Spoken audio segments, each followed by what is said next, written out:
Cook and read with Janhavi या चॅनलमध्ये परत एकदा सगळ्यांचं खूप स्वागत। आज आपण बघणार आहोत मुगाची खिचडी, जी की घरगुती सैलसर अशी मुगाची खिचडी आपण करणार आहोत। ज्या वेळेला कोणी डाएट करत असतं त्यासाठी सुद्धा ही खिचडी आपण खाऊ शकतो, किंवा जर कोणी आजारी असेल तर अशा प्रकारची खिचडी त्यांना देता येते। त्यासाठी आपण 1 वाटी तांदूळ आणि तेवढीच मुगाची डाळ घेतलेली आहे। अर्धा तास पाण्यामध्ये ती छान भिजवून ठेवलेली आहे आणि त्यामध्ये आपण गाजर, मटार, टोमॅटो, कांदा, कढीपत्ता आणि थोडीशी कोथिंबीर वापरणार आहे।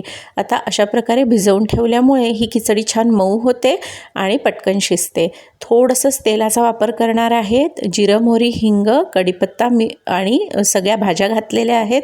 अगदी बेसिक मसाले घातले आहेत। त्याचबरोबर थोडासा आपण सांबार मसाला इथे वापरलेला आहे, त्याने खिचडीला छान चव येते। थोडासा गूळ घातला आहे, मीठ घातलं आहे आणि कोथिंबीर घातली वरून। त्याचबरोबर आता आपण पाणी घालणार आहोत। इथे आपण भरपूर पाणी घालणार आहोत, जेणेकरून ती खिचडी छान मऊ होते। हे गरम पाणी घालून घेतलेलं आहे आणि 10 मिनिटात आपली स्वादिष्ट आणि अतिशय टेस्टी अशी मुगाची खिचडी होते तयार, जी साजूक तुपाबरोबर अतिशय स्वादिष्ट लागते।